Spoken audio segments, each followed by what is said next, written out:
I was dying in a hospital bed that smelled like bleach and broken promises when my sister finally showed her face. "Sign it," Melissa said, slapping the property transfer documents onto my chest. Not beside me, not on the table, on my chest, where the cancer was eating through my lungs like acid through paper. I couldn't speak. The ventilator breathed for me, a mechanical rhythm that counted down my final hours. In, out, in, out. Each breath a reminder that my body had forgotten how to do this basic thing on its own. But I could see the papers. The property on Riverside Drive, the only thing our grandmother had left to me. The only thing in this world that was truly, legally, mine. Don't be difficult, Sarah. My mother stood behind Melissa, arms crossed over her chest in that way she had, like she was physically holding back her disappointment in me. You're not going to need it where you're going. Melissa has 2 children to think about. You're being selfish. Selfish. The word hit like a physical slap. I'd spent the last 15 years being anything but selfish. I'd paid for Melissa's wedding when she forgot to budget for it. All $30,000 of it, including the ice sculpture shaped like a swan and the designer dress she'd seen in a magazine. I'd co-signed her car loan when her credit was garbage from maxed-out credit cards and unpaid medical bills from a cosmetic procedure she couldn't afford. I'd let her move into my apartment rent-free for just a few months that turned into 3 years, during which she'd criticized my furniture, eaten my food, and complained that the water pressure wasn't good enough.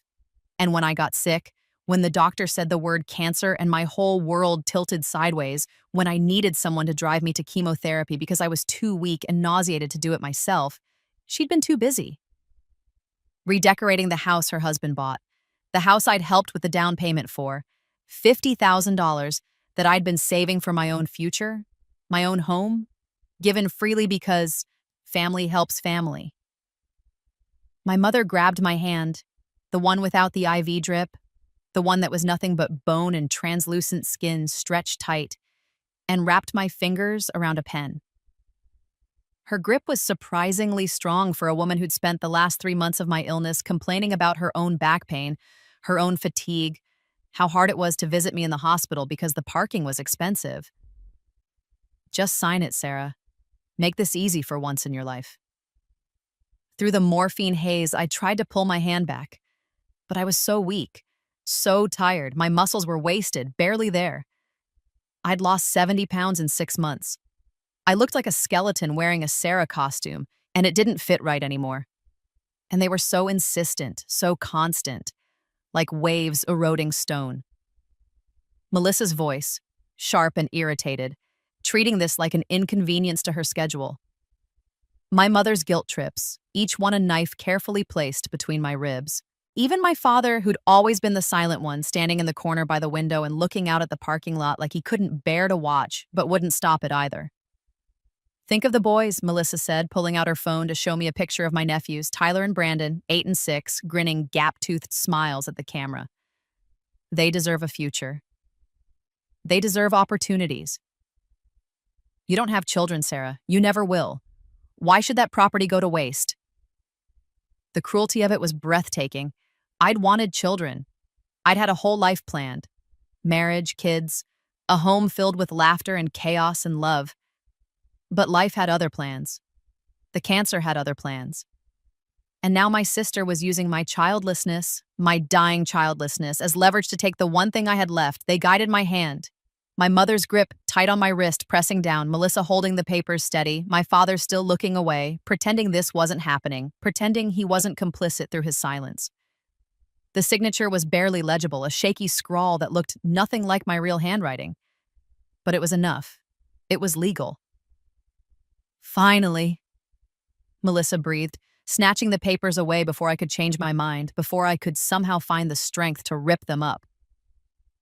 God, you always have to make everything so dramatic.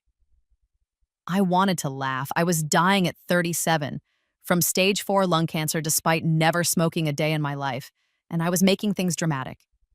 I wanted to scream. I wanted to cry. I wanted to tell them all exactly what I thought of them, to finally say all the things I'd swallowed down for years in the name of being the good daughter, the good sister, the peacekeeper. But I couldn't speak. The ventilator breathed for me, and I had no voice. I died 6 hours later. No one was in the room. They'd all gone home. Melissa had a PTA meeting she didn't want it to miss. My mother said she needed to rest. All this stress was giving her migraines. My father left without saying anything at all. A nurse named Patricia found me. She was the one who turned off the machines, the one who closed my eyes, the one who said, "I'm sorry, honey, you deserved better." She was right. I woke up gulping air like a drowning woman breaking the surface. My chest heaved.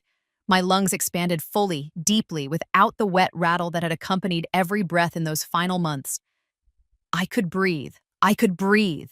Sunlight streamed through my window, my old apartment window, the one I'd had before I got sick, before the medical bills forced me to downsize to a studio with water-stained ceilings and neighbors who fought at 3 a.m. This was my real apartment, my good apartment. The two-bedroom with hardwood floors and a kitchen that had actual counter space. I was in my own bed. My queen-sized bed with the navy blue duvet I'd bought from that expensive home store, the one I'd gotten rid of when Melissa moved in, because she said the color was depressing and made me replace it with something beige and boring. My hands flew to my chest, expecting to feel the port for chemo, the hard plastic bump beneath my skin where they'd pumped poison into my veins twice a week. Nothing. My skin was smooth, soft. I pressed harder, searching for the ache that had lived in my bones for 2 years, the deep-down pain that morphine could barely touch. Nothing. I threw off the covers and stood. My legs held me. They were strong, muscled, not the stick-thin appendages that had barely carried me to the bathroom in my final weeks. I walked to the mirror on my dresser, my heart pounding so hard I thought it might burst. The woman staring back at me was young, healthy. Her hair was thick and shiny, not the thin, brittle strands that had started falling out from chemo. Her skin had color, pink and cream, not the gray-yellow of liver failure. Her eyes were bright, clear, not yellowed and sunken. I looked 32, maybe 33. I looked alive. I grabbed my phone from the nightstand, my hands shaking so badly I almost dropped it. The date made my heart stop. May 3rd, 2019, 4 years before my diagnosis. 5 years before my death. I sat there on the edge of my bed for 20 minutes, just breathing, testing my body, pinching myself hard enough to leave marks, slapping my face, standing up and sitting down and standing up again. This wasn't a dream. Dreams didn't have this clarity, this weight of certainty, this perfect recall of another life lived and lost. Somehow, impossibly, incomprehensibly, I'd been given another chance. The realization hit me like a tsunami. I started laughing, then crying, then laughing and crying at the same time, great heaving sobs that shook my whole body. I was alive, I was young, I was healthy, and I knew exactly what was going to happen. I knew that in 18 months, I'd feel a persistent cough that wouldn't go away. I knew that in 2 years, I'd get the diagnosis that would destroy my life. I knew that my family would drain me dry, take everything I had, and leave me to die alone. Unless I changed it. Unless I changed everything. The first thing I did was call in sick to work. I worked at a marketing firm downtown, a mid-level position that paid decently but had no real growth potential. In my first life, I'd stayed there until the cancer forced me out, too comfortable and risk-averse to look for something better. The second thing I did was make an appointment with every specialist I could find. I started with my regular doctor, a kind older man named Dr. Phillips, who'd been my physician for a decade. I want a full body scan, I told him at my appointment 3 days later. MRI, CT, PD scan, everything. He looked at me over his reading glasses, concerned. "Sarah, those tests are expensive and usually not covered by insurance unless there's a specific medical indication. Are you experiencing symptoms?" "Not yet," I said, "but I have a strong family history of cancer." This was a lie. My grandmother had died of old age at 92. My grandfather had been hit by a bus at 75, perfectly healthy otherwise. But Dr. Phillips didn't know that. "What kind of cancer?" he asked, pulling up my file. "Lung cancer," I said, on my father's side, multiple relatives. Another lie. "I'm terrified, Dr. Phillips. I can't sleep. I need to know I'm okay." He sighed, but I could see him softening. "I can order a chest x-ray and some blood work to start. If anything shows up, we'll go from there." I want a CT scan, please. I'll pay out of pocket if I have to. Sarah, please. I let my voice break. I lost my aunt to lung cancer last year. She was only 40. They didn't catch it until stage 4 and she was gone in 6 months. I can't go through that. I need to know. It was manipulative. It was dishonest. It was all so effective. He wrote the order. The CT scan showed something. A tiny nodule in my right lung, less than a centimeter. In most people, it would be nothing. Probably a benign growth, scar tissue, something to monitor but not worry about. But I knew better. Dr. Phillips referred me to a pulmonologist, a sharp-eyed woman in her 50s named Dr. Sarah Morrison. She reviewed my scans with the intensity of someone reading ancient hieroglyphics. It's small, she said finally, very small. In 90% of cases, nodules this size are benign. But given your family history, I'd like to biopsy it. Yes, I said immediately. Whatever you recommend. The biopsy came back positive. Adenocarcinoma, lung cancer, stage 1A. Dr. Morrison looked like someone had punched her. I don't understand. You're 32 years old, you've never smoked. Your exposure to secondhand smoke is minimal. You don't work in a high-risk environment. This is incredibly rare. But you caught it, I said. Early. That's what matters, right? She nodded slowly, still looking shaken. Yes, we caught it early. Stage 1A has an excellent prognosis. We can remove it surgically, a wedge resection, very minimally invasive. You're looking at a 95% 5-year survival rate. Sarah, this is incredibly lucky. If you'd waited even another year, if this had grown... She didn't finish the sentence. She didn't have to. We both knew what would have happened. What had happened in another life. I had the surgery 3 weeks later. They removed a wedge of my right lung, along with the tumor and surrounding tissue. The recovery was painful but manageable. I was back to normal activity within 6 weeks. The pathology report came back clear. No cancer in the margins, no lymph node involvement, just a tiny cluster of malignant cells that had been growing silently, waiting to kill me, now removed and destroyed. You're cured, Dr. Morrison said at my follow-up appointment, and I could see the relief in her eyes. She'd been scared for me, this young woman with no risk factors and a death sentence growing in her chest. We'll monitor you closely, CT scans every 6 months for the first 2 years, then annually. But Sarah, you should live a long, healthy life. I cried in her office. She probably thought it was relief. And it was partially. But it was also rage. Rage at the universe that had let me die slowly and painfully in my first life. Rage at the family that had stolen from me while I was dying. Rage at myself for being too weak, too accommodating, too desperate for their love to see them for what they really were. Never again. The first test came 3 weeks after my surgery, while I was still recovering. Melissa called me at 10 p.m. on a Thursday. I was in bed, my surgical sites still sore, reading a book and drinking chamomile tea. Sarah, I need a favor. In my first life, this was the call. This was when she'd asked to move in, and I'd said yes immediately, eager to help, to be the good sister, to prove that I was valuable and necessary and worthy of love. What kind of favor? I asked, my voice neutral, giving nothing away. Jake and I are having some trouble with our apartment. The landlord's being a total dick about renewing our lease, saying we're too loud or whatever, and we need somewhere to stay for a few months while we look for a house. Can we crash with you? I could picture her face, the expression she always wore when asking for things, a blend of entitlement and manipulation, the assumption that I'd say yes because I always said yes. No. The silence stretched so long I checked to see if the call had dropped. It hadn't. I could hear her breathing, confused, processing. What? She finally said. I said no. My apartment isn't big enough for 3 people, Melissa. It's a 2-bedroom. You have plenty of space. And I use the 2nd bedroom as an office. I work from home 3 days a week. I need that space. This was true. I did work from home.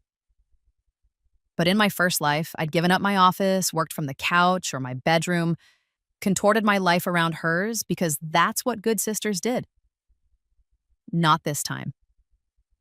You could work from the living room, Melissa said, her voice taking on that edge, that sharpness that usually made me back down. Sarah, this is temporary, just a few months. It's never temporary with you, Melissa. Last time you needed somewhere to stay, temporarily, it was for 3 years. That was different. I was between jobs, and the economy was shit.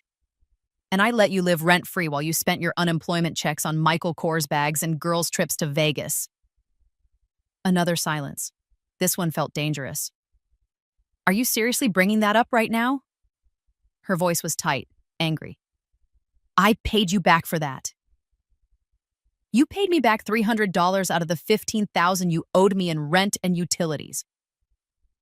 And that's not even counting the damage deposit I lost because you broke the bathroom sink.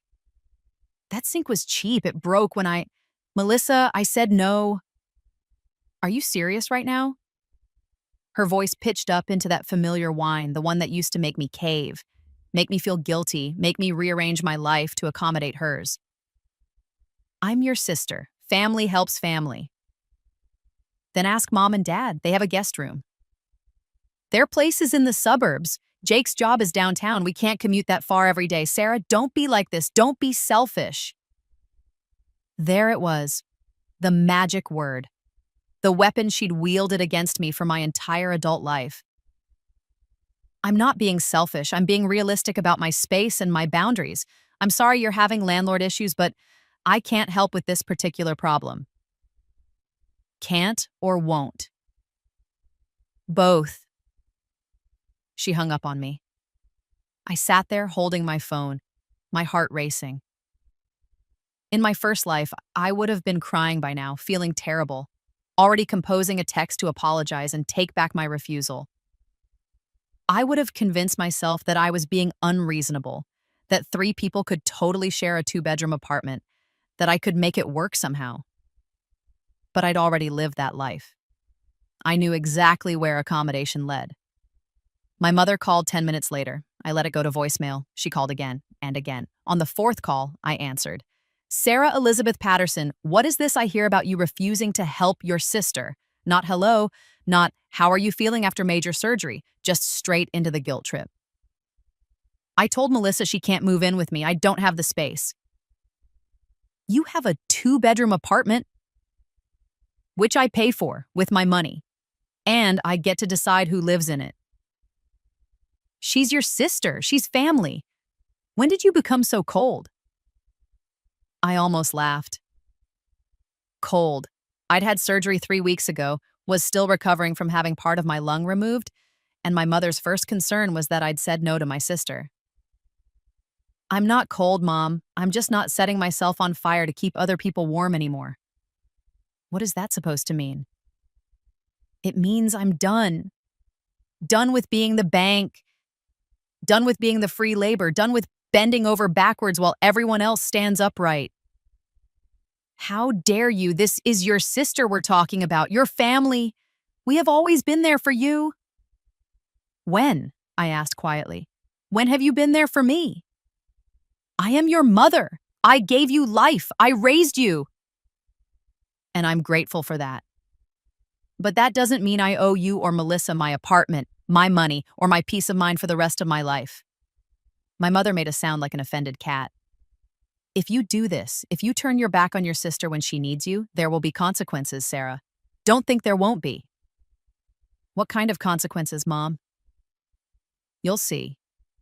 You'll see what it's like to be alone when you need help. When you're old and sick and you need someone. I hung up. Then I blocked her number. Then I blocked Melissa's number. Then I blocked my father's number for good measure, even though he hadn't called. He wouldn't call. He never did. He just let Mom and Melissa do their work and stood silently in the background, complicit through cowardice. For the first time in my adult life, the silence in my apartment felt peaceful instead of lonely. They didn't speak to me for 2 months. I didn't care. I was busy. First, I quit my job at the marketing firm.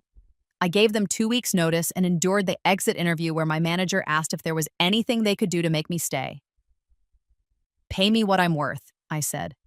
We're already paying competitive wages. You're paying me $62,000 a year to do work that you bill clients $200 an hour for. I generate approximately $400,000 in revenue annually for this company, and I'm compensated with less than 16% of that. No, you're not paying me competitively, you're exploiting me. His face went red. That's not the overhead, is not my problem. I'm done subsidizing your profit margins. I started freelancing. I knew from my first life that the demand for marketing consultants was high and the pay was better. Within 3 weeks, I had 4 clients. Within 2 months, I was making double my old salary and working half the hours. I should have done this years ago. But in my first life, I'd been too scared. Too worried about stability, about benefits, about having a real job that my family could understand and approve of. Now I didn't care about their approval. I cared about building a life that was mine. Second, I started planning for the property. The property on Riverside Drive, the one grandmother had left me in her will 2 years ago, was currently being rented to a small business owner who ran a boutique coffee roasting company. The rent was $2,800 a month, which covered the property taxes and gave me about $1,500 in profit. Nice, steady, safe income. In my first life, I'd kept it exactly like that. A rental property, appreciating slowly but steadily, worth about $480,000 when I'd inherited it, and $800,000 by the time I'd signed it over to Melissa while dying. This time, I had different plans. I spent 2 weeks researching, reading about liens, encumbrances, title transfers, balloon payments, hard money loans. I learned the language of real estate law, studied case after case of property transfers gone wrong, families destroyed by debt they didn't understand. I was looking for a weapon, and I found one. I met with a real estate attorney named Marcus Chen on a rainy Tuesday in October. His office was in a sleek high-rise downtown, all glass and steel and expensive views. The receptionist was impeccably dressed and looked at me like she was calculating my net worth. I was wearing jeans and a sweater, probably not their usual clientele. But Marcus Chen didn't seem to care about my clothes. He cared about the problem I brought him, and I could see his eyes light up with professional interest as I explained what I wanted. I need to take out a loan against my property, I said. A significant one. How significant? I want to borrow against the full appraised value. Maximum leverage. He leaned back in his chair, tenting his fingers. He was in his 50s, silver-haired, with the kind of face that had seen everything and was no longer capable of surprise. May I ask why? I need liquid capital for investments and medical expenses. This was partially true. My surgery had been expensive, even with insurance, and I did plan to invest the money. Traditional banks will typically loan you 60 to 80% of appraised value, he said. If your property is worth $480,000, you're looking at a loan of $300,000 to $380,000. I need more than that. Then you're looking at a hard money lender. But I have to warn you, those loans come with significant risks. The interest rates are predatory, typically 10 to 12%. The terms are usually short, 5 years at most. And if you can't pay, they take the property, I understand. He studied me for a long moment. Miss Patterson, I feel obligated to tell you that this is generally a very bad idea. Hard money loans are for people who are desperate or planning to flip the property quickly. You're neither. Why not just sell the property if you need cash? I don't want to sell it. I want to borrow against it. And I need the loan structured very specifically. I'm listening. I pulled out the notes I'd made, organized and detailed. I need a loan with a balloon payment structure. Interest-only payments for 5 years, then the full principal comes due all at once. And I need it from a lender who will include a standard transfer clause. His eyebrows rose. A transfer clause meaning the lien stays with the property, not the borrower.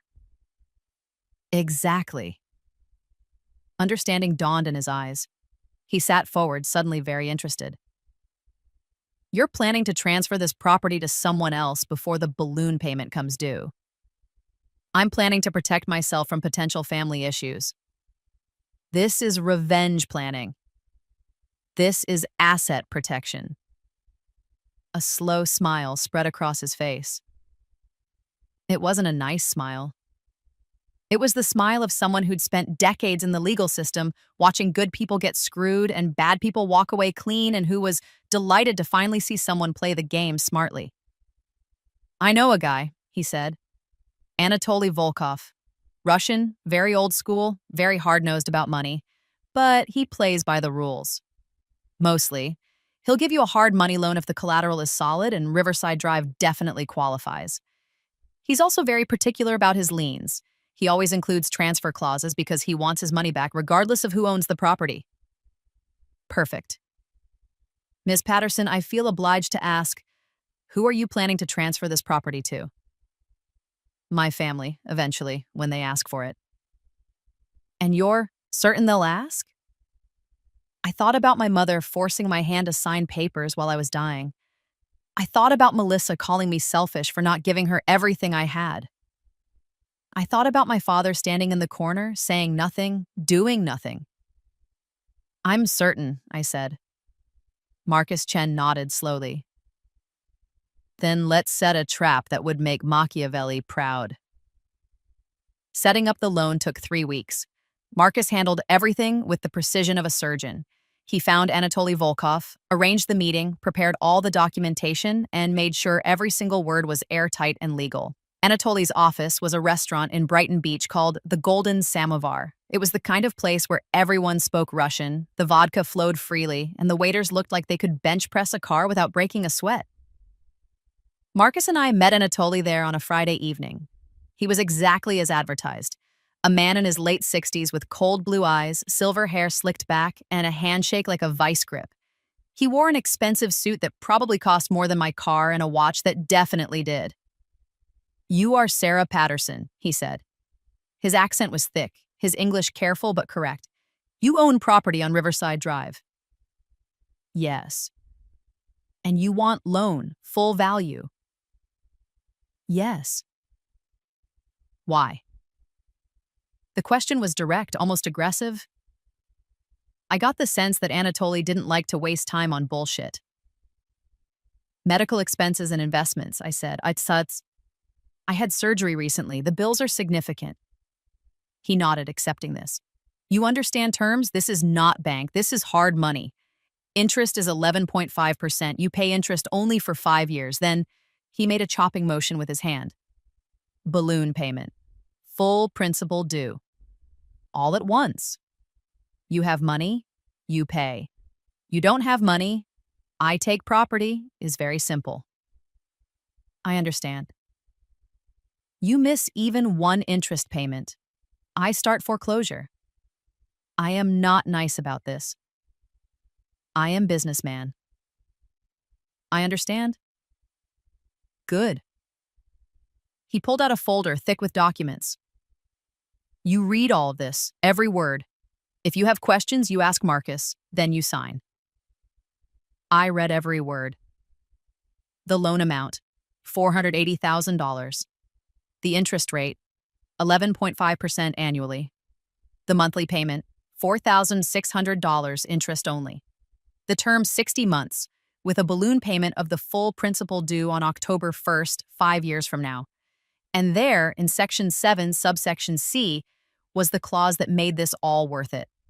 In the event of property transfer, sale, or change of title, all terms and conditions of this loan shall remain in effect. The lien shall attach to the property itself and shall transfer with the property to any new owner, who shall assume full responsibility for all outstanding debt, including but not limited to the balloon payment as outlined in Section 4.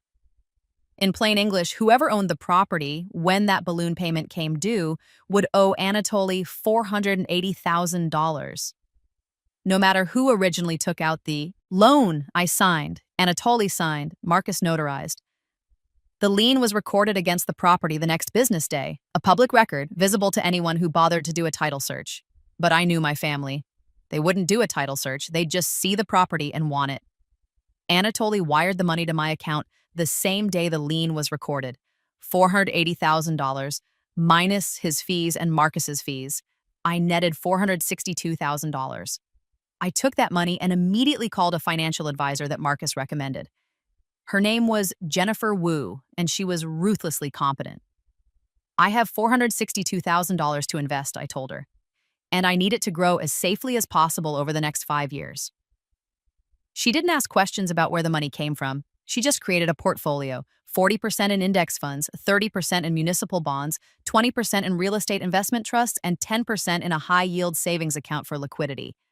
Conservative but effective, she said.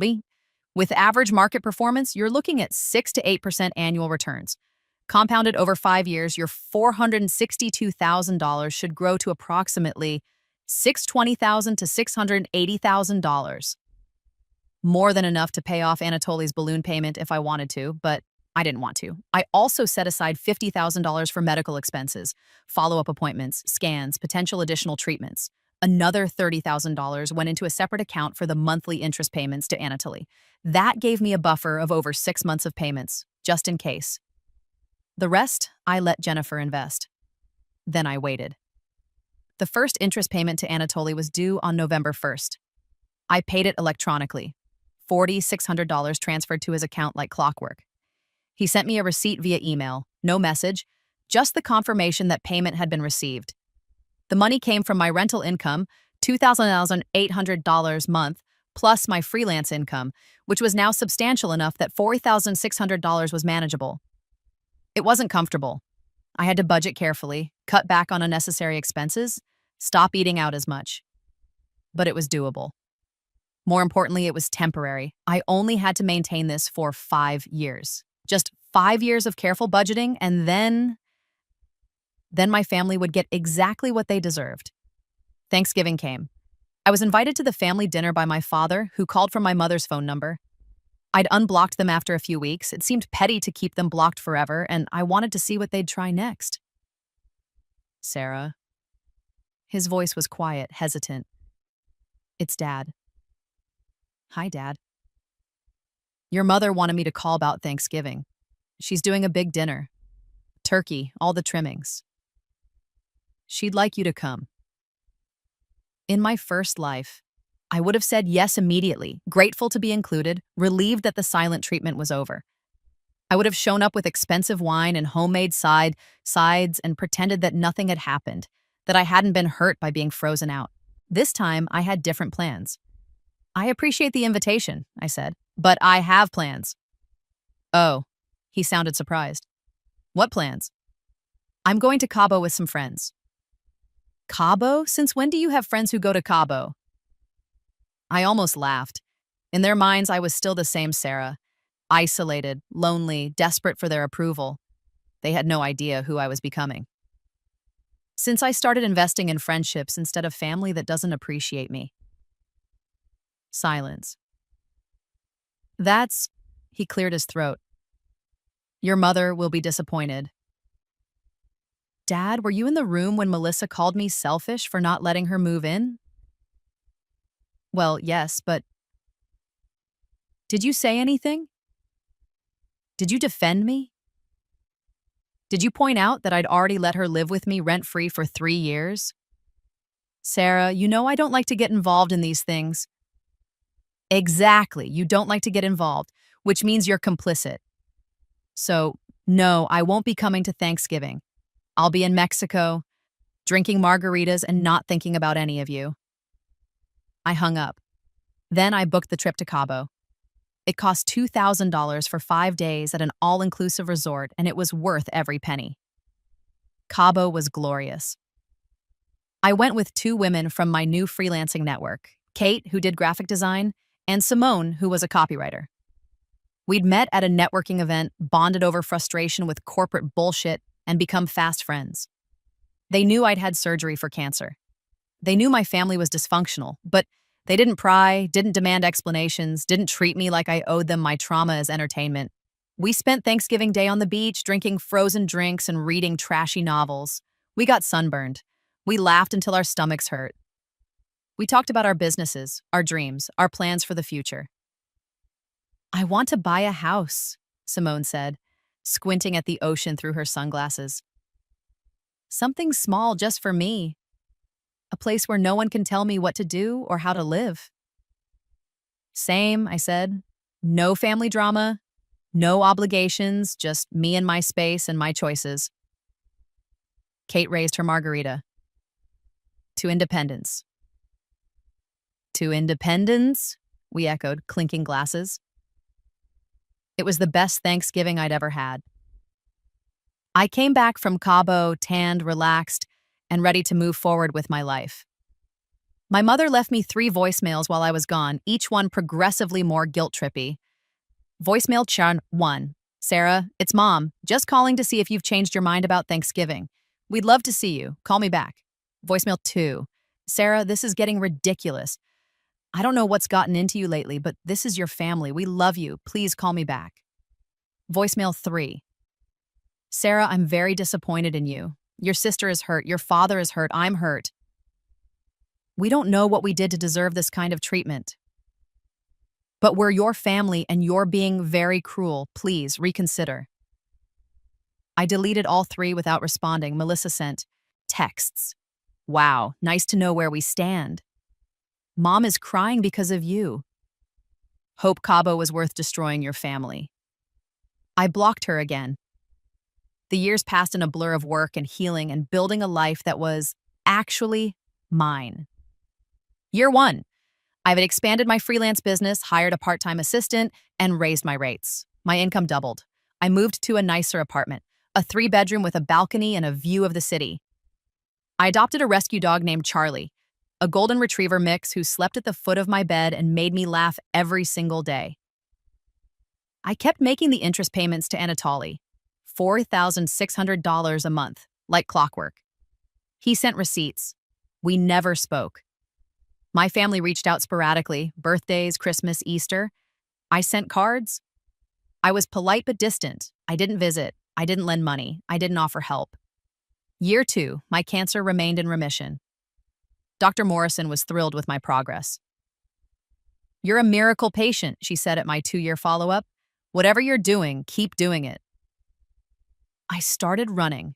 First just a mile or 2, then 5, then 10. I trained for and completed a half marathon, something that would have been impossible in my first life, when cancer had stolen my lung capacity and my strength. I dated. Nothing serious, just casual relationships with people who made me laugh and didn't ask for money or emotional labor I couldn't afford to give. It was refreshing to date as a whole person instead of a walking wound. The property on Riverside Drive continued to appreciate. By the end of year 2, it was worth approximately $550,000. The market was booming, tech companies moving into the area, driving up property values. I kept making those interest payments. The balance on my loan never decreased, $480,000 in debt, unchanging, waiting. Year 3, I hired 2 more freelancers and officially incorporated my business, Patterson Marketing Solutions, LLC. I got an office space, business cards, a website. I was legitimate, professional, successful. I made $180,000 that year. After taxes, overhead, and the loan payments, I netted about $95,000. I lived comfortably, traveled regularly, invested wisely. My family drama was minimal. My mother called occasionally, fishing for information about my life. I gave her nothing. Melissa had another baby, her 3rd, and my mother guilted me into sending a gift. I sent a $50 Amazon gift card. Melissa sent a 1-word text, cheap. I blocked her again. Year 4. The property was worth $650,000. The market showed no signs of slowing. Rental prices in the neighborhood had increased, and I raised my tenants' rent from $20,800 to $3,400. They grumbled but paid. Location was everything, and Riverside Drive was prime real estate. My investment portfolio had grown to $580,000. Jennifer Wu was pleased. You're on track to hit $650,000 by year 5, she said. Maybe more if the market stays strong. I celebrated my 36th birthday alone, which sounds sad, but wasn't. I took myself to a fancy restaurant, ordered the tasting menu, drank excellent wine, and thought about the fact that in my first life, I'd been dead at 37. This year I'd live, I'd thrive, and I'd watch my family face the consequences of their greed. Dr. Morrison declared me fully cured at my 4-year checkup. No evidence of disease, she said, beaming. Sarah, you can stop worrying. You beat this thing. I wanted to tell her that I'd beaten more than cancer. I'd beaten victimhood, obligation, the poison of family expectations. But I just thanked her and scheduled my next annual appointment. Year 5. This was the year everything would come to fruition. I knew it was coming. I could feel it in my bones the same way I'd felt the cancer growing in my first life. The universe had a pattern and I'd learned to read it. The call came in April. My mother, her voice was tight, controlled, the tone she used when she was trying very hard not to cry. Sarah, we need to talk about your father. My stomach dropped. This was it, the beginning of the end. Is he okay? He's sick, very sick. Pancreatic cancer, stage 4. The world tilted. Pancreatic cancer, one of the worst diagnoses possible. Fast, aggressive, almost always fatal. How long? My voice came out steady despite the chaos in my chest. Like 6 months, maybe less. He wants to see you. I went to the hospital that weekend. The drive took 45 minutes, through suburbs I'd once known intimately, but now felt like foreign territory. My parents still lived in the same house I'd grown up in, a modest 3-bedroom ranch with a yard that my father had meticulously maintained for decades. The hospital was new, modern, full of light and clean lines and the peculiar smell that all hospitals have, antiseptic and illness and fear. My father was in room 437. I stood outside the door for a full minute before I could make myself go in. He looked small in the hospital bed, diminished.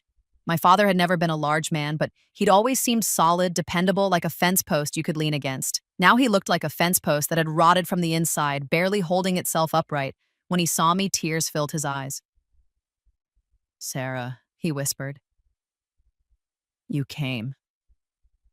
I pulled a chair next to his bed. My mother stood by the window, backlit by the afternoon sun, her expression unreadable. Of course I came, Dad. I wasn't sure. After everything, I thought you might not. The honesty surprised me. In my first life, he'd never acknowledged the rift, never admitted that there was an everything to reference. I'm here, I said simply. We sat in silence for a while. My father's eyes drifted closed, and I thought he might have fallen asleep, but then he spoke again. I'm sorry. For what? For not protecting you, for being weak, for letting your mother and sister. He trailed off, unable or unwilling to finish. I didn't help him. I wanted to hear him say it. For letting them take advantage of you, he finally managed. I saw it. I knew it was wrong, but I didn't stop it. I never stopped it. My mother made a sound like an offended cat, but my father held up a trembling hand. Let me finish, Linda. His voice was weak but firm. I need to say this. Sarah, you were always the easy one. The capable one. You didn't need us the way Melissa did. Or we told ourselves you didn't, because it was easier than admitting that we favored her, that we let her use you. Robert, my mother started, but he ignored her. I stood by while you gave her money you couldn't afford to give. I stood by while she moved into your apartment and treated you like a servant. I stood by when you got sick, when you needed us, and we weren't there. He was crying now, actual tears rolling down his sunken cheeks. I don't deserve your forgiveness. I know that. But I needed to say it. Before I don't have the chance. I looked at this dying man, this father who'd failed me in every meaningful way, and I felt not forgiveness exactly, but a kind of sad understanding. He'd been weak, complicit, cowardly, but he'd also been human. I appreciate the apology, I said carefully. He nodded, seeming to understand that appreciation wasn't the same as forgiveness, and he didn't deserve more. Then he said, Sarah, I need to ask you something. And I knew what was coming. We need help. The medical bills, They're destroying us. The insurance won't cover experimental treatments, and we've been paying out of pocket. We've gone through the savings, the retirement fund. We took out a second mortgage on the house. We're drowning. My mother stepped forward. We might lose everything, Sarah. The house, our security, everything we've worked for. How much do you need? I asked, though I already knew the answer. 200,000. Maybe more. My father's voice broke. I know I don't deserve to ask. I know I have no right. But your mother, I don't have that kind of liquid cash, I said. This was true. My investments were healthy, but pulling out $200,000 would trigger penalties and taxes. But you have the property. My mother's voice was sharp now, the false sympathy dropping away. The one Grandma left you. Sarah, it's worth $750,000 now. The market's been incredible. If you sold it, I'm not selling it. Then take out a loan against it. Use it as collateral for your father, for your family. I looked at her, really looked.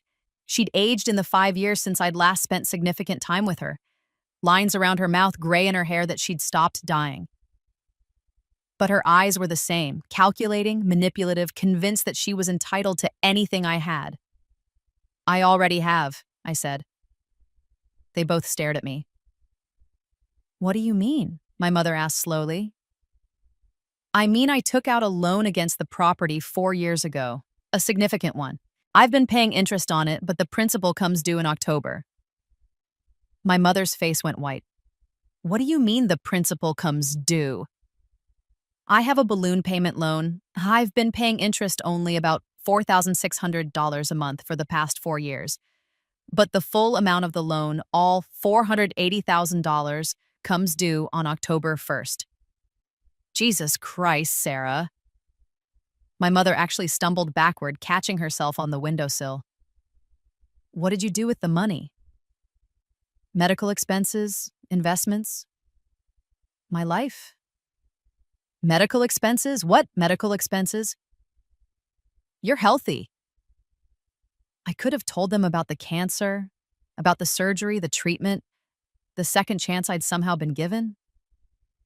But they didn't deserve that explanation. I had some health issues a few years ago. I took care of them. Preventatively.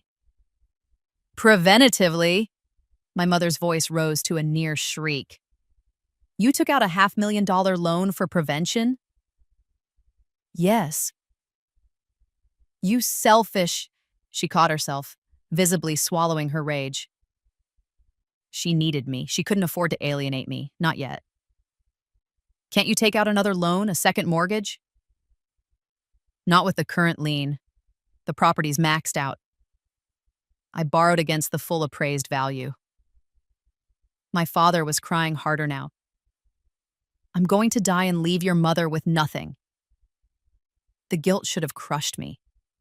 The sight of my dying father, tears streaming down his face, begging for help I theoretically could give. In my first life, it would have destroyed me. I would have done anything. Sold the property, drained my investments, taken on more debt, anything to ease his suffering. But I'd already died once. I knew exactly where that road led. I'm sorry, I said, and I meant it. I was genuinely sorry that he was dying, sorry that they'd mismanaged their money, sorry that life was unfair and cancer didn't care about who deserved it, but I wasn't sorry enough to save them.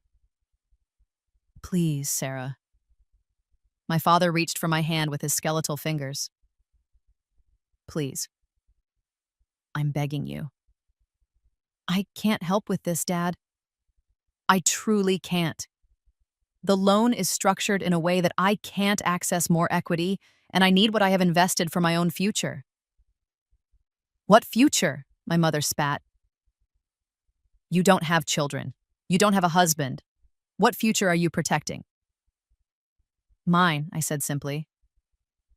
I stayed for another hour, sitting with my father while he drifted in and out of sleep. My mother stood by the window the entire time, radiating fury and resentment and betrayal. When I left, she followed me to the elevator. This isn't over, she said. You will help us, one way or another. I've told you everything I can do, which is nothing. That property should have gone to me in the first place. Your grandmother was senile when she made that will. She didn't know what she was doing. This was a lie. Grandmother had been sharp as a tack until the day she died at 92. She'd left me the property specifically because she knew I'd take care of it. Because Melissa had already asked her for money one too many times and been refused. Take it up with the courts then, I said. Though I should warn you, contesting a will from 6 years ago when the testator was demonstrably competent, it is expensive and almost never successful. The elevator arrived. I stepped in.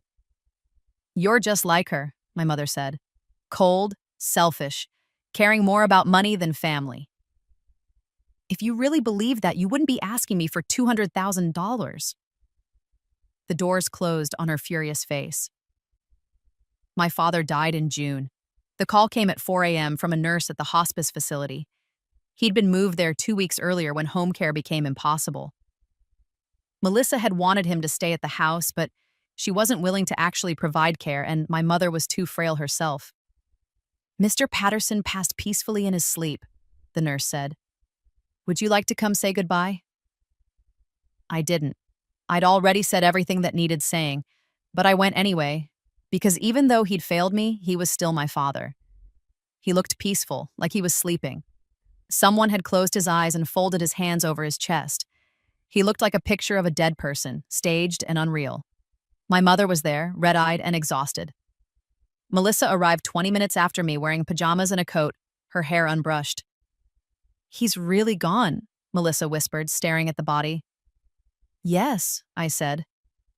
We stood there, the three of us, looking at the man who'd connected us and never quite protected any of us from each other. We should plan the funeral, my mother said finally. Her voice was flat, exhausted. Something nice. He deserves something nice. I'll pay for it, I said. They both looked at me, surprised. I'll pay for the casket, the burial plot, the service, whatever you want, within reason. Within reason, my mother repeated bitterly. I'm not paying $30,000 for a mahogany casket and a reception for 200 people. But I'll pay for something dignified and appropriate. That's what Dad would want. In the end, it cost $15,000.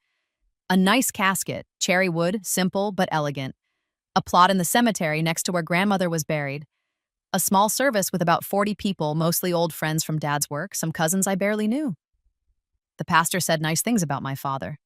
About his dedication to his work, his love for his family, his quiet strength. It was all true. As far as it went. It just didn't mention the parts about his cowardice, his complicity, his inability to stand up to the women in his life. But funerals aren't for truth. They're for comfort. After the service, after the burial, after the reception at a local restaurant where people ate sad sandwiches and told sad stories, Melissa cornered me in the parking lot. She'd been crying. Her makeup was smeared, her eyes puffy. She looked exactly like she had at her first wedding, when she'd cried because the ice sculpture was melting too, fast and ruining her photos. We need to talk about Mom. Okay. She can't afford the house anymore. Dad's medical bills wiped out everything. She's going to have to sell and downsize. That's probably smart. A smaller place will be easier to maintain. Melissa's eyes narrowed. She doesn't want to live in some depressing senior center. She's only 68. I'm not suggesting a senior center. I'm suggesting a condo or a townhouse. Something manageable. She doesn't want that either. She wants to stay in the house she's lived in for 40 years, but that's not possible now, is it? Because of the medical bills. Because we had to pay out of pocket for treatments that didn't even work. I'm sorry for your loss, Melissa. I really am. But I don't understand what this has to do with me. Her face flushed red. Don't play dumb, Sarah. You know exactly what this has to do with you. Enlighten me. Mom needs a place to live. You have extra space. Let her move in with you. I almost laughed. After everything, after all these years, they were still playing the same game, still thinking I was the same person who'd let herself be used and abused and drained dry. No. Sarah, I said no. I have a 3-bedroom apartment. Yes. but I use one room as an office, one as a guest room, and one as a bedroom. I don't have space for a permanent roommate. You could make space. You could give her the guest room, work from a coffee shop or something. Or mom could live with you. You have 3 bedrooms and only 2 kids at home now. Tyler's away at college. We don't have room. The kids need their space and Jake needs his home office. And I need mine. Melissa, the answer is no. Then the property. What about it? Give it to her. Transfer it to her name. At least then she'd have an asset. When you die, everything would go to her anyway, right? You don't have kids, you're not married, just give it to her now when she actually needs it. And there it was.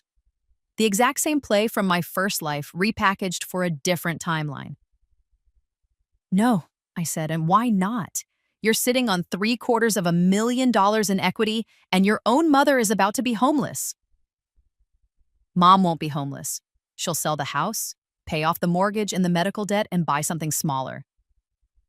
She'll be fine. Fine, she'll have barely anything left. Do you understand how much debt Dad left her in? Not my problem. Melissa slapped me. Not hard. She didn't have the follow-through for real violence. But hard enough that my cheek stung, hard enough that several people in the parking lot turned to stare. I didn't react. I just looked at her, at my sister who'd spent 39 years taking from me and giving nothing back, who'd slapped me at our father's funeral because I wouldn't give her my property. Touch me again, I said quietly, and I'll press charges. You bitch. You cold, selfish bitch. Is that all? That? Property should have been Mom's. Grandma only left it to you because you manipulated her. Grandma left it to me because she knew you'd waste it, which, based on this conversation, was good judgment. I hope you die alone, Sarah. I hope you get sick again, and there's no one to take care of you, and you finally understand what it's like to need help and have no one give it. Too late, I thought. I've already lived that life. Goodbye, Melissa. I got into my car and drove away. My mother called 2 days later. I want to apologize for Melissa's behavior at the funeral, she said, her voice carefully controlled. She was grieving. We all were. Emotions were running high. Okay. I know you and I haven't always seen eye to eye. I know I've favored Melissa. I see that now. She needed more, and you were always so independent, so capable. I thought you didn't need me. This was the same script she'd used in my first life, word for word almost. A manipulator's playbook, worn from use. I needed you, I said. You just weren't looking. She sighed, a long-suffering sound. I'm looking now. I'm asking now. Sarah, I'm in trouble. Real trouble. Your father's medical debt is crushing me. I'm going to lose the house. I need help. What do you want me to do? Let me be part of your life again. Really part of it. And let me help you manage your property. Melissa told me about the loan, about the balloon payment coming due. That's a terrible situation, Sarah. You could lose everything. I'm aware of the risks. What if I took over the property? If you transferred it to my name, I could manage it, use the rental income to make the interest payments, and when the balloon payment comes due, I could sell it or refinance it. You wouldn't have to worry about it anymore. And what would you get out of this arrangement? She had the grace to pause, to pretend she was considering. Well, if there's any equity left after the loan is satisfied, that would help me get back on my feet, buy a small condo, have some security. But the important thing is protecting your asset, making sure you don't lose everything. Very generous of you. I'm your mother, Sarah.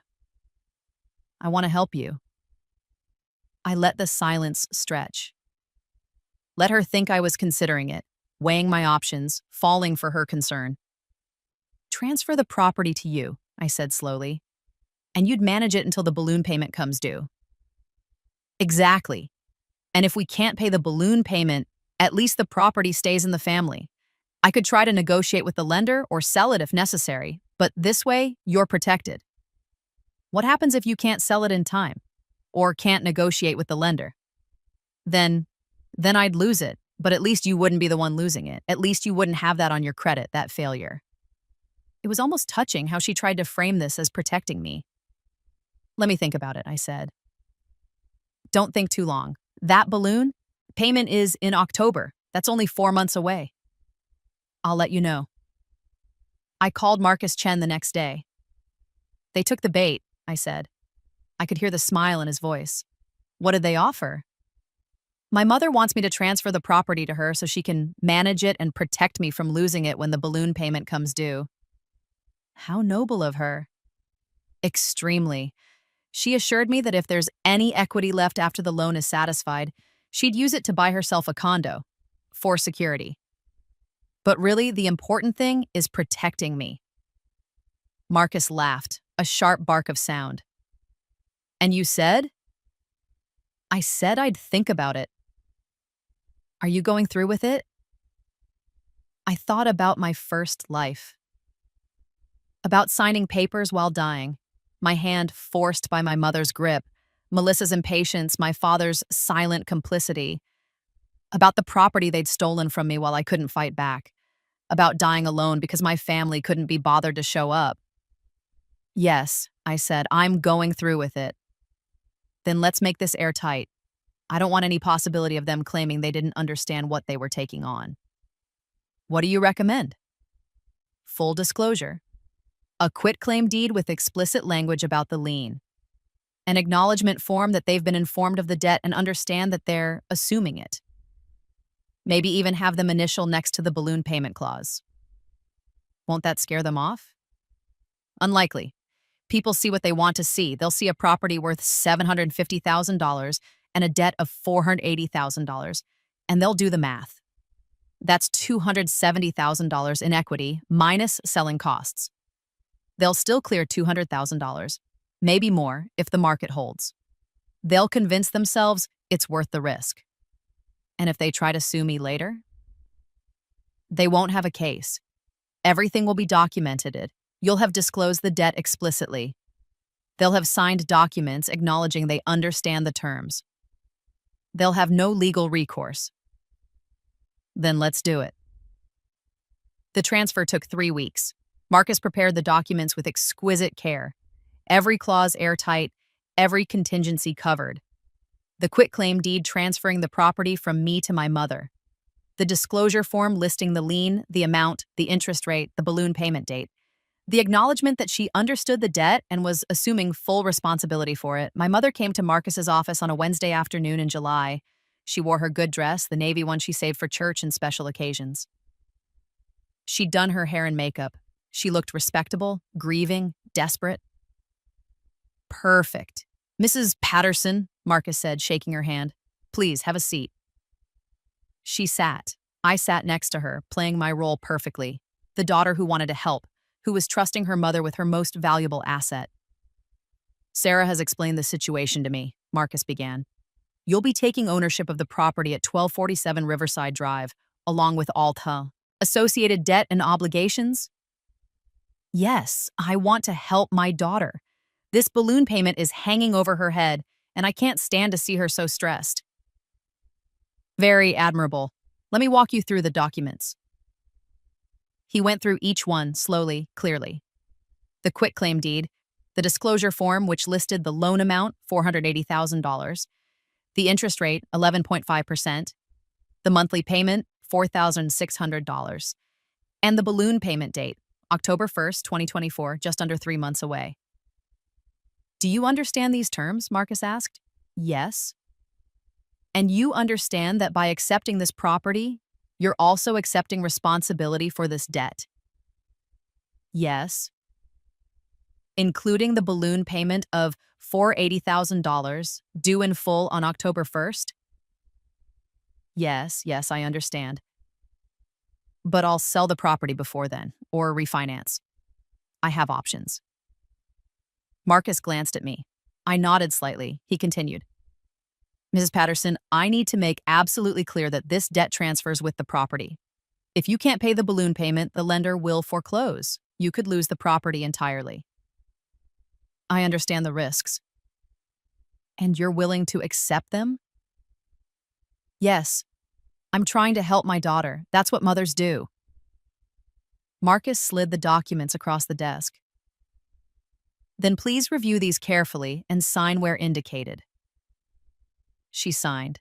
Every page, every line, wherever he indicated. She didn't read carefully. I could see her eyes skimming, impatient to get through the formality. She saw the word transfer and the property address and her name, and that was enough. She initialed next to the balloon payment clause. She signed the acknowledgement that she understood the debt. She dated everything. Congratulations, Mrs. Patterson, Marcus said, handing her the deed. You're now the owner of 1247 Riverside Drive. She beamed, literally beamed. Thank you so much. This means the world to me, to our family. I said nothing, just sat there with a small, sad smile, playing the role of the grateful daughter. We left the office together. In the parking garage, she hugged me, the first time she'd hugged me in years. Thank you, Sarah. Thank you for trusting me with this. I know things have been difficult between us, but we're family. Family takes care of each other. Yes, I said, we do.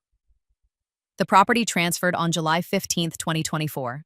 The balloon payment came due on October 1st, 2024. 78 days. I left the country. I booked a trip to Bali, a month-long stay at a beautiful resort on the beach. I told my mother I needed a break, needed to clear my head after the stress of the transfer and Dad's death. She approved, told me I deserved it, told me to relax and not worry about the property because she had it handled. I left on September 15th. I was sitting on a beach chair, drinking a mango lassi and watching the sunset, when my phone rang on October 1st. What did you do? My mother's voice was a shriek, so loud I had to hold the phone away from my ear. In the high-nepinese background, I could hear Melissa yelling too, and what sounded like a man with a thick Russian accent speaking in heavily accented English. I'm sorry, what's happening? I asked calmly. The loan. There's a man here saying I owe $480,000. He says it's due today. Oh, that. Yes, Anatoly. He holds the loan on the property. The balloon payment was due today. You said it was your loan. It was.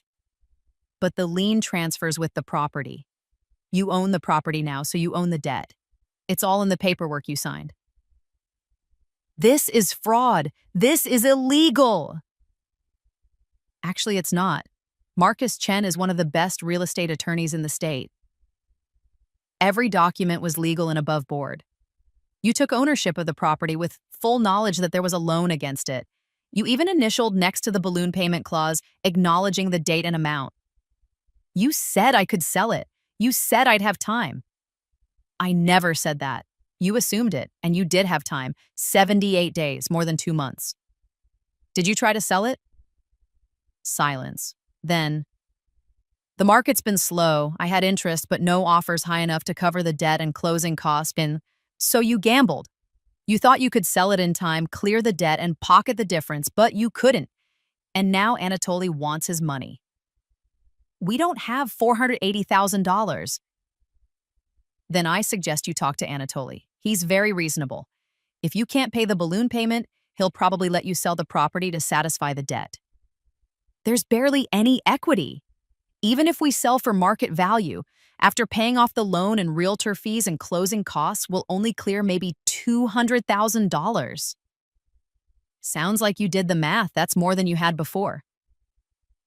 You bitch! That was Melissa, her voice sharp and furious. You did this on purpose. You set us up. Yes, I said simply. I did. The line went silent. They'd expected me to deny it, to claim innocence, to be defensive. The admission shocked them. Why? Melissa whispered after a long moment. Do you really want to know? Yes.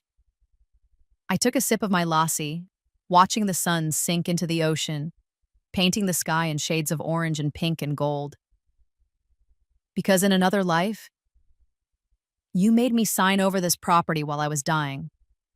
Mom held my hand down and guided it, and you called me selfish and dramatic. Neither of you were there when I actually died. You had a PTA meeting, Mom had a migraine, and Dad just left.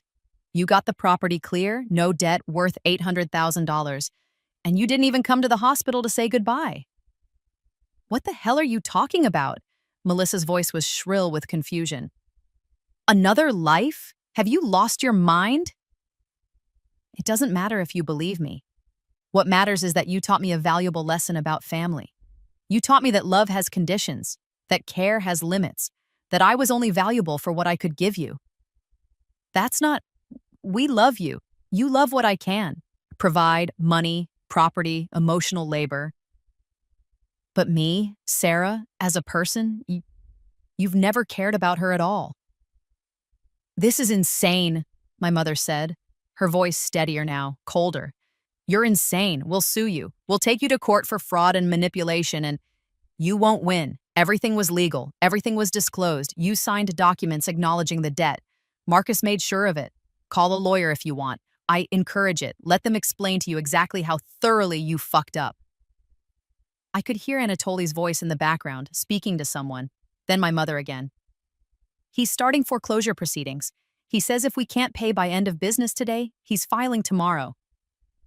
Then you'd better start making calls. Real estate agents, potential buyers, anyone who might want to buy a property under foreclosure conditions. You're going to get lowball offers, but that's not my problem. How can you do this? My mother whispered. How can you destroy your own family? I'm not destroying you. I'm just refusing to save you from your own greed. There's a difference.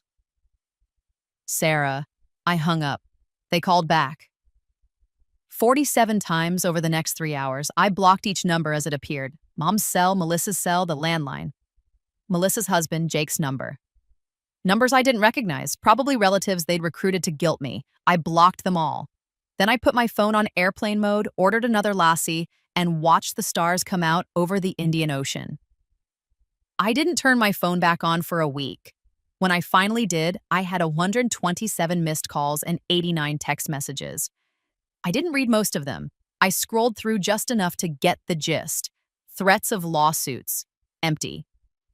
Accusations of mental illness. Projection. Desperate pleas for help. Too late. Religious guilt trips about honoring thy mother. Selective theology. One message from Marcus. Foreclosure proceedings initiated. Everything is moving forwards as expected. Enjoy Bali. I responded, thanks, weather's beautiful. I stayed in Bali for the full month. I took a cooking class and learned to make nasi goreng. I went snorkeling and saw sea turtles. I got a massage every other day. I read 7 books. I hiked to waterfalls and temples and rice terraces that looked like stairways to heaven. I healed. Not from cancer this time, but from something deeper.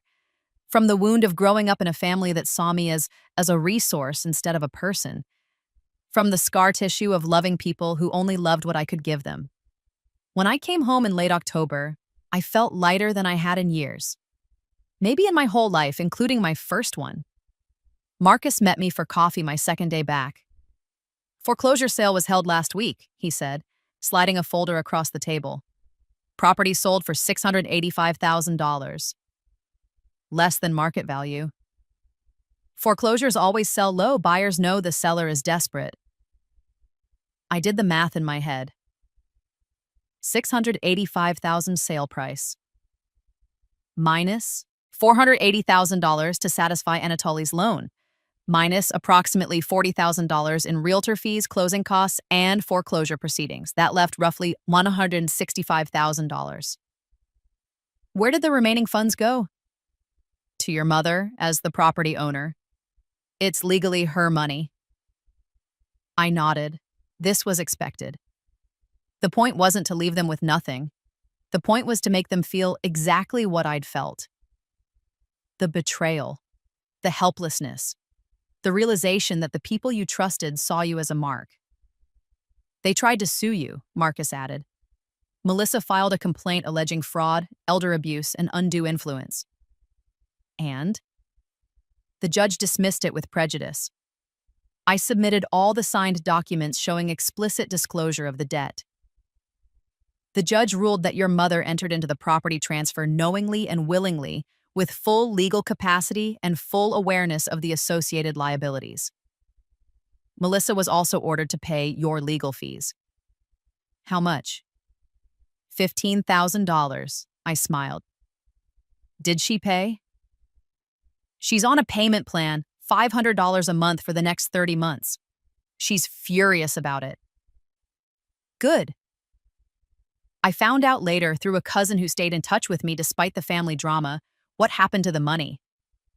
My mother used $110,000 to pay off the remaining medical debt from my father's illness.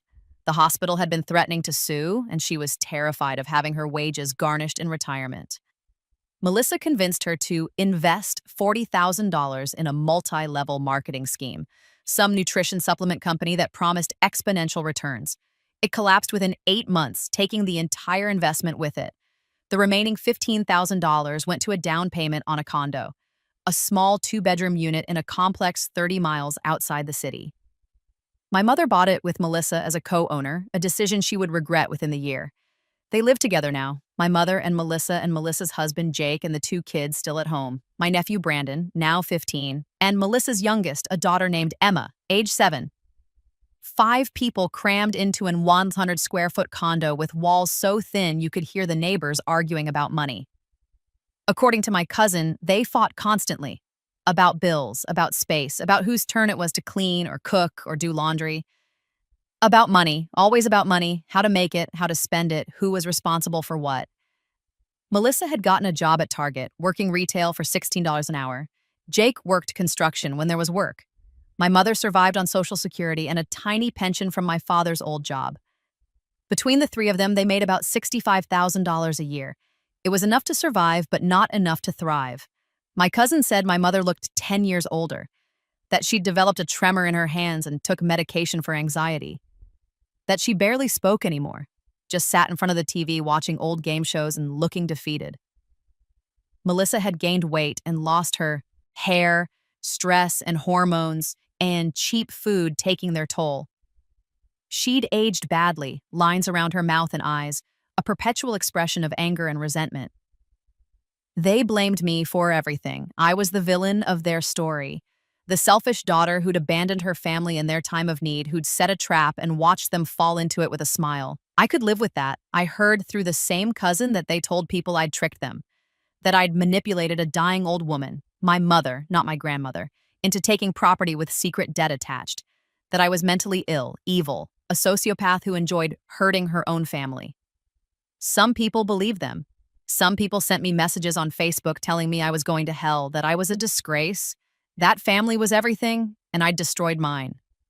I blocked them all, but some people didn't believe them, people who'd known me for years, who'd watched me give and give and give while my family took and took and took, people who'd seen me pay for Melissa's wedding, co-sign her loans, let her live with me rent-free, people who'd visited me in the hospital during my cancer treatment and noticed that my family was conspicuously absent. Those people quietly reached out. They told me they were proud of me, that I'd done what they wished they had the courage to do, set boundaries with toxic family, and enforce them ruthlessly. One message in particular stuck with me from an old friend named Rebecca who'd gone through her own family trauma. They're mad because the bank closed. For years, they could withdraw whatever they wanted from you and you never said no. Now the bank is closed and they're furious that they have to live within their means. That's not your fault. That's consequences. She was right. I wasn't destroying my family. I was just refusing to be destroyed by them. I kept the forward $80,000 that Anatoly had given me. Well, technically, I kept what it had grown into. Jennifer Wu's investment strategy had worked beautifully. Over 5 years, with compound interest and market growth, my initial $462,000 had grown to $682,000. More than enough to pay off Anatoly's balloon payment if I'd wanted to, but I hadn't wanted to. I'd wanted my mother to feel the weight of debt crushing her the way I'd felt the weight of medical bills crushing me in my first life. I'd wanted Melissa to understand what it was like to be promised something and then have it snatched away. I'd wanted them to know how it felt to be used. With the money, I bought a house. A real house, all mine. A small craftsman bungalow in a nice neighborhood in Portland, Oregon. 3 bedrooms, 2 bathrooms, a yard with fruit trees and a garden. Room for me to spread out, to breathe, to build a life that wasn't defined by other people's expectations. The house cost $420,000. I paid cash. No mortgage, no debt, no one who could take it from me. I furnished it slowly, carefully, choosing pieces I loved, instead of pieces that were practical or cheap or borrowed from family. I adopted a dog from the shelter, a mutt named Rocket, part lab and part shepherd and part something else entirely. He had one floppy ear and the goofiest smile I'd ever seen. He slept on my bed. He made me laugh every single day. He loved me unconditionally without expecting anything except food and walks and affection. He was better family than I'd ever had. I also made monthly donations to a charity that helped cancer patients with medical bills, patients who couldn't afford treatment, who were choosing between chemo and rent, who were alone and scared and needed someone to see them as human beings instead of numbers on a billing statement. Every month, I donated $1,000, sometimes more if I'd had a particularly good month with my business. I donated in my father's name. He'd been weak, complicit, unable to stand up to my mother or protect me. He'd stood by while they forced me to sign away my property while dying. He'd left the hospital room before I'd died because it was easier than watching. But in his final days, he'd apologized. He'd admitted his failures. He'd died knowing he'd been wrong. That was more than my mother or Melissa would ever do. So I honored the man he could have been, the father who might have protected me in another life. And I helped other people who were suffering the way I'd suffered, alone and drowning in debt while their families stood by. It felt like redemption. Not for him. He was beyond redemption, but for the part of me that had died in that hospital bed, alone and forgotten. 5 years after the foreclosure, Melissa sent me a letter. I almost threw it away without opening it, but curiosity got the better of me. It was handwritten on notebook paper, the kind with the torn edges from being ripped out of a spiral binder. Her handwriting had always been messy, and this was no exception. Looping letters that ran into each other, crossed out words, pen marks where she'd pressed too hard. Sarah, I know you probably don't want to hear from me. I wouldn't blame you if you threw this away without reading it. But I need to say this, even if you never respond, I'm sorry. I've been thinking a lot about what you said. About another life. I didn't understand it then, but I think I do now. Not literally, maybe, but the feeling behind it, the feeling of being used and thrown away. Mom moved out last year. She's living with Aunt Carol in Florida. She blamed me for everything, the money, the condo, all of it. She said I pressured her into buying the condo with me as co-owner. She said I spent her money on schemes. She said I ruined her retirement. She doesn't talk to me anymore. She sends cards at Christmas, but they're just signed with her name. No message. No love. Just Linda. It's funny. I finally understand what you tried to tell me. That being family doesn't mean you're entitled to someone's life, their money, their property, their fucking peace. Jake left me too, took the kids. He got full custody because I wasn't a good mother. I played favorites. I manipulated them. I taught them that love was conditional, that they had to earn my approval instead of just having it. They don't visit anymore. Brandon's in college. Your college fund money that I spent on my car, he paid his own way through with scholarships and loans. He hasn't spoken to me in 2 years. Emma lives with Jake and his new wife. She calls the wife Mom and me, Melissa. I'm living alone now, working 2 jobs, Target during the day, bartending at night. I'm barely making rent on a studio apartment. The couch is also my bed. I eat ramen most nights, and every time I struggle to pay a bill, I think about all the times you helped me and I never even said thank you. All the times I took and called it love because that's what I thought family was. Taking, using, extracting everything you could and calling it care. I remember the PTA meeting, the one I went to instead of being with you at the hospital. It wasn't even important, just some fundraiser planning for the bake sale. I could have skipped it. I should have skipped it. But I didn't, because being there for you felt hard and the PTA meeting felt easy. I've driven past your old apartment building a few times. You don't live there anymore. I looked you up online and I saw you have a house now in Portland. It looks nice. You look happy in your photos. You have a dog. I'm glad. I'm glad you're happy. I'm glad you got away from us. I'm not asking for forgiveness. I don't deserve it. I'm not asking for money or help or anything at all. I know better now than to expect anything from you. I just wanted you to know that I finally get it. I finally understand that I spent my whole life draining you dry and calling it family, that I watched you give and give and give, and I never once thought about what it cost you. I just thought you were supposed to do it because that's what little sisters were for, to take from their older sisters and never give back. I was wrong about all of it. I'm sorry. I hope you're happy. I hope you're healthy. I hope you never think about me or mom or any of us ever again, because that would mean you're finally free. Melissa, I read the letter 3 times, sitting at my kitchen table with Rocket's head resting on my feet, warm and heavy and comforting. The letter was genuine. I could feel it in every messy word, every crossed out phrase. Melissa had finally hit bottom, finally lost everything, and in that loss, she'd found clarity. But clarity didn't erase history. I thought about responding for a long time. Days, actually. I drafted multiple versions in my head. Kind ones, cruel ones, ones that split the difference. In the end, I wrote back. Just once. Melissa, I appreciate your apology. I believe you mean it. But an apology doesn't erase what happened. It doesn't give me back the years I spent being your safety net, your bank, your emotional support animal. It doesn't undo the fact that you participated in forcing me to sign away my property while I was dying.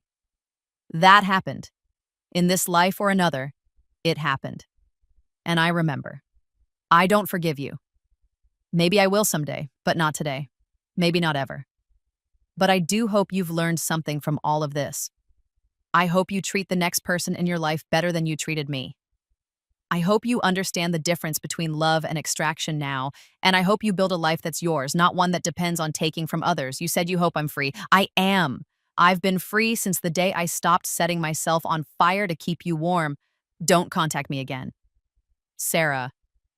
I sent it and then blocked her email address. I never heard from her again. 7 years after my rebirth, I met someone. Her name was Diana. She was a marine biologist who studied coral reef restoration and spent half the year traveling to dive sites around the world. She had sun-bleached hair, laugh lines around her eyes, and a complete intolerance for bullshit. We met at a coffee shop. She was working on a grant proposal, swearing softly at her laptop, and I offered her my phone charger when hers died. You're a lifesaver, she said, plugging in. I've been trying to finish this for 3 days, and my brain is mush. What are you working on? Trying to convince rich people to give me money to save coral reefs. It's like pulling teeth, except teeth are easier because at least they stay in one place. I laughed. What's your pitch?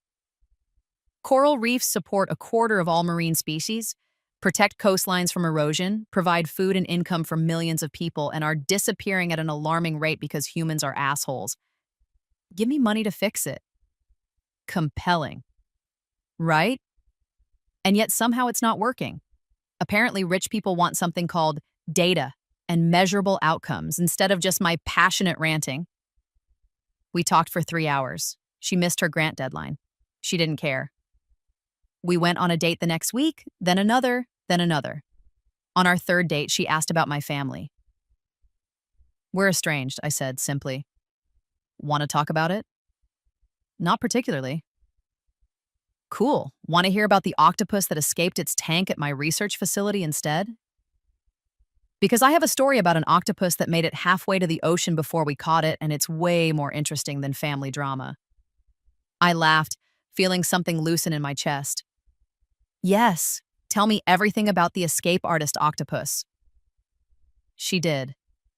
She told me about Otto, a giant Pacific octopus who'd learned to unscrew the lid on his tank, who'd waited until the night shift security guard fell asleep, who'd made his break for freedom across 40 feet of linoleum floor before being discovered near the back exit. We found him trying to open the door, Diana said, still laughing at the memory, like he'd watched us do it and thought he'd figured it out, which, honestly, he probably had. Octopuses are terrifyingly smart. What happened to him? We put him in a tank with a locked lid. He unscrewed that too eventually. We had to start locking it with a padlock. He spent the next 3 months trying to pick the lock with various tools he found around the tank. Did he succeed? No, but only because we moved him to a facility with better security. Last I heard, he's still plotting his escape. I respect his commitment. I liked her immediately. Liked her stories, her passion, her complete lack of interest in extracting anything from me except conversation and company. We moved in together after a year. She had a job offer at a marine research facility in Portland, and I suggested she move into my house instead of getting her own place. "Are you sure?" she asked. "I'm messy. I leave wet towels everywhere. I forget to buy groceries. I'm basically a terrible roommate. I have a dog who eats socks and drools on the furniture. I think we can handle each other's flaws." She moved in 2 weeks later. It was the easiest decision I'd ever made. We got married 2 years later. A small wedding on a beach in Hawaii, just 12 people, close friends, her parents, who were lovely, her sister, who was hilarious, and a few colleagues. No one from my family was invited. Diana had asked once if I wanted to reach out, to extend an olive branch for the sake of the wedding. "No," I'd said simply, "they're not part of my life anymore." "Okay," she'd said, and never mentioned it again. The wedding was perfect. We wrote our own vows. I promised to be her partner, her equal, her safe harbor. She promised to be my adventure, my joy, my home. We honeymooned in Fiji, diving every day, exploring reefs that looked like underwater gardens. Diana pointed out fish species and coral types, her enthusiasm infectious. I took photos and marveled at the beauty, at the fact that this life, this second chance, had given me all of this. At night, lying in bed in our overwater bungalow, Diana asked, "Are you happy?" "Ridiculously," I said. "Good. Me too." 10 years after my rebirth, I got an email from my mother. The subject line was, "Please read." I almost deleted it without opening, but curiosity, that old familiar impulse, won out. "Sarah, I don't expect you to respond to this. I don't expect forgiveness or reconciliation or anything at all, but I need to say this before I die because I'm running out of time. I have pancreatic cancer. Stage 4. The doctors say I have a few months at best. I'm writing to tell you that I'm sorry. I'm sorry for the way I treated you. I'm sorry for favoring Melissa. I'm sorry for forcing you to sign over your property while you were sick. I'm sorry for calling you selfish when you were the most generous person I knew. I'm sorry for being a terrible mother. I spent the last 10 years thinking about what you said, about another life. I didn't believe you then, but I've thought about it a lot since, and I think I understand now what you meant, that we killed you. Maybe not literally, maybe not in this life, but we killed the part of you that trusted us, that loved us unconditionally. We took and took and took until there was nothing left to take. And then we blamed you for being empty. I understand now why you did what you did. With the property, with the loan. You wanted us to feel what you felt. Betrayed, helpless, used. And it worked. I felt all of that. I still feel it. Living with Melissa was hell. Losing the house was hell. Watching my retirement fund disappear was hell. But the worst part was realizing that I'd done this to myself, that I'd raised a daughter to be selfish and entitled because that's what I was. That I'd destroyed my relationship with you because I saw you as a resource instead of a person. I see Carol sometimes. I'm living with her now in Florida. She asks about you. She says she saw you on Facebook, that you look happy, that you have a wife and a house and a dog and a whole life we're not part of. I'm glad. I'm glad you're happy. I'm glad you escaped. I don't deserve your forgiveness. But I wanted you to know that I finally understand what I did wrong. I finally see you as a person, not a tool. And I'm sorry it took losing everything for me to learn that. I hope you're well. I hope you never think of me again. Linda, I read it twice. Then I closed the laptop and sat in my garden where the tomatoes were just starting to ripen and Rocket was chasing a butterfly. Diana came outside and sat next to me. "You okay?" "My mother's dying." "I'm sorry." "I'm not." She nodded, understanding. "Do you want to go see her?" "No." "Okay." We sat in comfortable silence, watching Rocket fail spectacularly at catching the butterfly. "Do you ever regret it?"